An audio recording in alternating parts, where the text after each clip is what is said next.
hermanos, un feliz día, un feliz sábado, el Señor los bendiga. Qué placer de nuevo estar otra vez con ustedes aquí estudiando la palabra de Dios. Hoy me correspondió el capítulo número 6 del libro de Apocalipsis. Un capítulo lleno de muchas promesas, un capítulo lleno de muchas profecías, ¿no es cierto? Es un capítulo muy bonito, el cual deberíamos prestarle mucha atención, así como todo el libro de Apocalipsis. Entonces queremos entrar en materia para comenzar la explicación de este capítulo. El capítulo nos habla de 6 sellos, ¿no es cierto?, que se ven en el capítulo 6. Nos habla primeramente de que en el capítulo 5 nos habla de que no había nadie que pudiera abrir los sellos, ¿no es cierto? Pero aquí en el capítulo 6 vemos que hubo alguien, ¿no es cierto?, un ser supremo que pudo abrir los sellos, ¿no es cierto? Y es el león de la tribu de Judá. El único que podía abrir los sellos era el león de la tribu de Judá. Por ende, fueron abiertos y en el primer sello habla de un caballo blanco, ¿no es cierto? En el segundo sello habla de un caballo rojo. El tercer sello habla de un caballo negro. El cuarto sello habla de un caballo amarillo. El quinto sello habla del clamor de los mártires y el sexto sello habla de un gran terremoto. Entonces nos damos cuenta que este capítulo está lleno de muchas sorpresas. Obviamente son 7 sellos, pero el séptimo sello está en el capítulo 7, que le corresponde a otra persona la explicación. Entonces vamos a entrar en materia sobre la explicación de los 7 sellos, el 6 que hay en el capítulo 6 del libro de Apocalipsis. Bueno, la visión continúa en el mismo escenario presentado por los capítulos 4 y 5 que ya mis hermanos les han explicado, pero comienza con un aspecto diferente de acción. Los sellos del libro del capítulo 6 están por ser abiertos, ¿no es cierto? La siguiente declaración nos proyecta luz sobre el significado de los sellos, ¿no es cierto? Por eso queremos estudiar en este día los sellos. ¿Por qué? Porque en el capítulo 4 y 5 se declara que nadie en el cielo podía abrir los sellos. Pero hay una declaración en el capítulo 5 que dice que solamente el león de la tribu de Judá podría abrirlos, ¿no es cierto? Y al abrir los sellos empezamos a encontrar cosas maravillosas para este tiempo, cosas que ya fueron en el pasado, pero que también se van a cumplir en este tiempo. El versículo 1 y 2 del primer sello nos dice que cuando el Cordero abrió el primero de los 7 sellos, miré y oí uno de los 4 seres vivientes decir a gran voz de trueno, ven. Miré y vi un caballo blanco, su jinete tenía un arco, le fue dada una corona y salió vencedor para seguir venciendo, ¿no es cierto? En este texto, en estos textos nos encontramos con algo muy interesante, ¿no es cierto? Algo que nos puede ayudar a nosotros poder entender eh, este capítulo, ¿no es cierto? Algo que nosotros deberíamos poder entender y es eh, porque el Señor habla de 4 caballos, porque el Señor habla de un caballo blanco que representa el color blanco, ¿no es cierto?, en la palabra de Dios. Entonces, es bonito poder estudiar ese capítulo porque Él nos va mostrando a nosotros el significado de cada una de las cosas que nosotros necesitamos poder entender. Y por eso es interesante poder entender esos capítulos porque así nos vamos dando cuenta de cómo el Señor nos va ampliando, perdón, sus promesas respecto a lo que hay en la palabra de Él. Ahora, hermanos, tenemos que entender que los 4 jinetes y los 4 caballos son simbólicos, ¿no es cierto? Ahora, en el simbolismo del caballo blanco, ¿no es cierto?, lo podemos relacionar con guerra, ¿no es cierto? Eh, y el equipo del jinete del caballo blanco indica que es un guerrero. Puede entenderse que la corona del jinete y la blancura del caballo simbolizan la victoria. Por lo tanto, el primer jinete representaría una época en la que el pueblo de Dios vivía en un mundo que se caracterizaba por la conquista y el dominio popular, ¿no es cierto? Eh, y qué bonito es que el versículo 2 nos termina diciendo que se alía para ser vencedor y para seguir venciendo. Y podemos entender que hubo alguien que venció en la cruz del Calvario, salió vencedor y nos dio esa salvación maravillosa que nosotros necesitamos cada día. Ahora, vemos, ¿no es cierto?, también el simbolismo en los versículos 3 y 4, perdón, que dice, cuando abrió el segundo sello, oí al segundo ser viviente que dijo, ven. Entonces salió un caballo rojo brillante y a su jinete se le dio poder de quitar la paz de la tierra para que se matasen unos con otros y se le dio una gran espada, ¿no es cierto?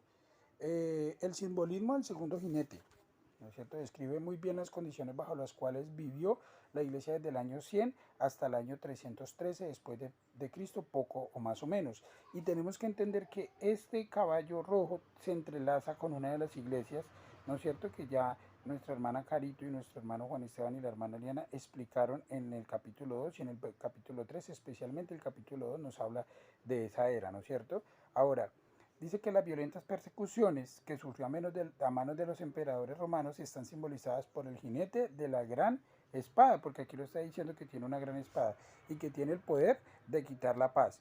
Si el caballo blanco representa la fe, entonces el caballo rojo, ¿no es cierto?, puede considerarse como la corrupción de la fe por la introducción de diversas herejías que sufrieron en ese tiempo, ¿no es cierto? Y ahí es donde nosotros como pueblo de Dios tenemos que tener cuidado, porque recordemos que aunque eso es simbolismo y se cumplieron en la historia, en nuestro tiempo también se va a cumplir eso. Por eso tenemos que tener mucho cuidado, ¿no es cierto?, de no permitir que nuestra mente entre corrupción, herejías, que entren doctrinas que no están consideradas por Dios como para que nosotros la recibamos. Por eso cada día deberíamos estudiar más. Si el caballo blanco, como dice el texto, representa una fe pura, el caballo rojo representa una fe impura, quiere decir que nosotros estamos viviendo un tiempo en que nuestra fe y nuestra cristiandad y nuestra doctrina está siendo puesta, ¿no es cierto?, en duda por muchas personas, pero nosotros sabemos que esta doctrina es pura, es santa y que el Señor la dejó estipulada en su palabra. Vamos a seguir leyendo el tercer sello que habla del caballo negro. Versículo 5 dice, cuando el cordero abrió el tercer sello, oí al tercer ser viviente que dijo, ven.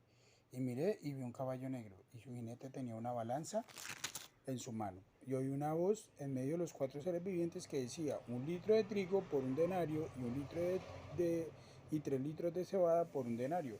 Pero no dañéis el vino ni el aceite, ¿no es cierto? Entonces, aquí podemos entender que si el caballo blanco simboliza victoria y pureza, ¿no es cierto?, puede considerarse que el caballo negro simboliza una mayor corrupción de la fe, una mayor corrupción de la fe. Ahora, eso quiere decir el caballo, lo que puede significar el caballo negro. Ahora, el versículo 6, ¿no es cierto?, que habla de 1 litro de trigo por 1 denario y 3 litros de cebada por 1 denario, pero no dañéis el vino ni el aceite.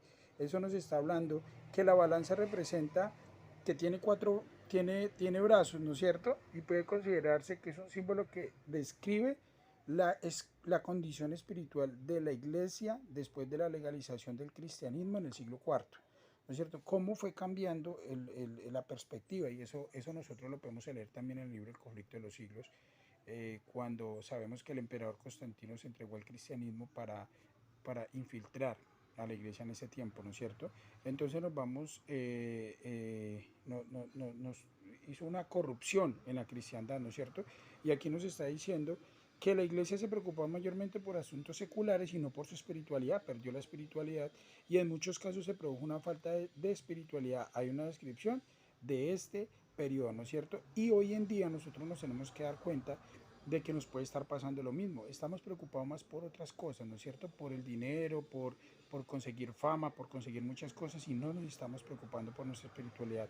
El enemigo a veces infiltra las familias, el enemigo a veces infiltra la iglesia, padre, hermanos. Y ahí es donde nosotros tenemos que tener en cuenta que cada día nosotros debemos de estar atentos a lo que el enemigo nos quiere hacer. ¿Para qué? Para hacerle una barrera, para hacerle frente y no dejarnos engañar. Ahora, mis hermanos, los versículos 7 y 8 nos hablan del caballo amarillo. Cuando el cordero abrió el cuarto sello y oí la voz del cuarto ser viviente que dijo, ven, y miré, y vi un caballo amarillo, su jinete se llamaba Muerte, y el sepulcro lo seguía, y le fue dado poder sobre la cuarta parte de la tierra para matar con espada, hambre, peste, y con las bestias de la tierra, ¿no es cierto? Dice, amarillo, pálido, el color del temor y de la muerte. Con el caballo pálido, los tiempos de la aflicción llegaron a una espantosa culminación. Habla también de la morada de los muertos. La muerte y el Hades son personificados y representados por un jinete cabalgando en un caballo amarillo y otro siguiéndola, ¿no es cierto?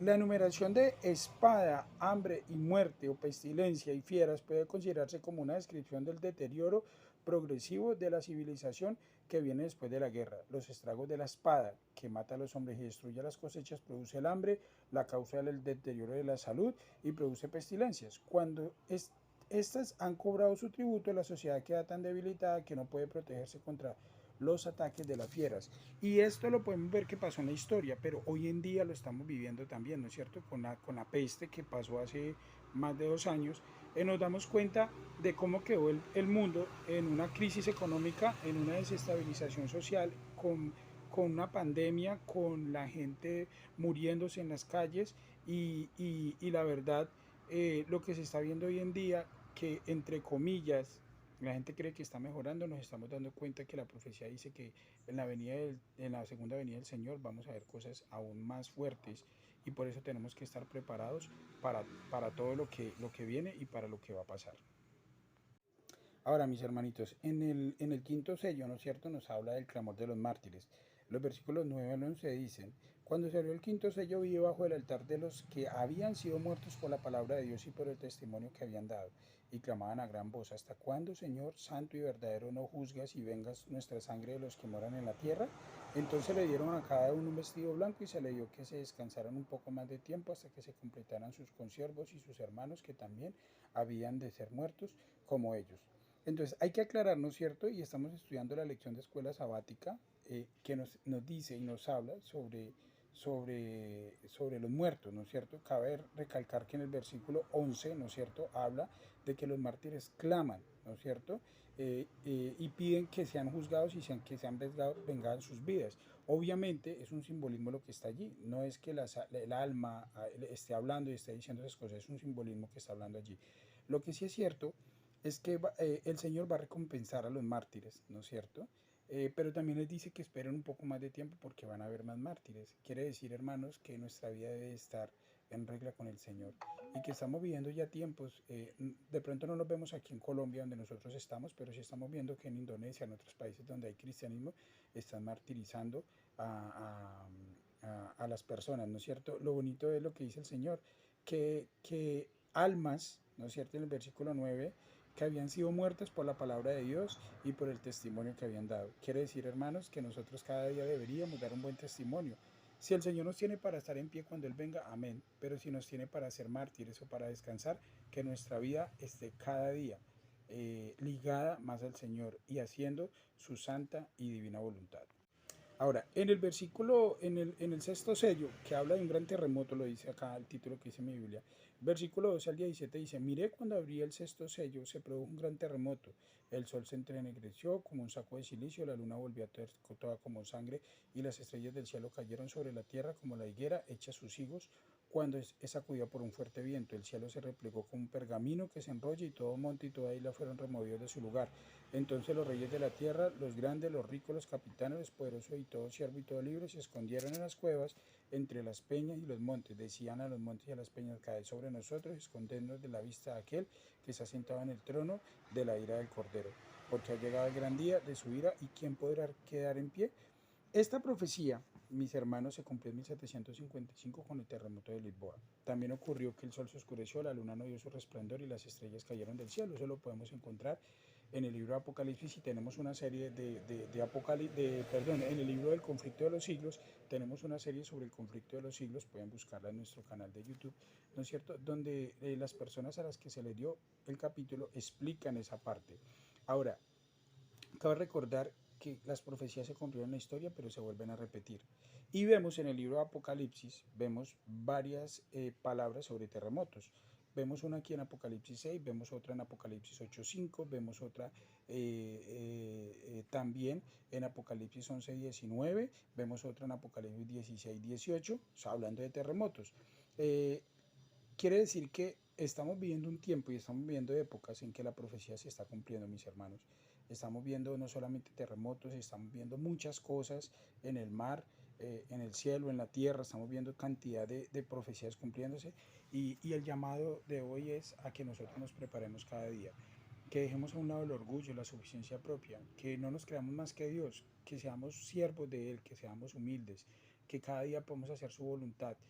Yo sé que hay cosas en este mundo que de pronto todavía nos pueden atraer, porque no puedo decir que no, pero yo creo que lo que estamos viendo y lo que vamos a ver después de la destrucción de ese planeta no va a ser nada bueno, ¿no es cierto? Entonces qué bonito es poder estar con el Señor en el cielo por todo, en el cielo y en la tierra nueva por toda la eternidad, y que cada día podamos hacer su santa y divina voluntad como Él lo desea.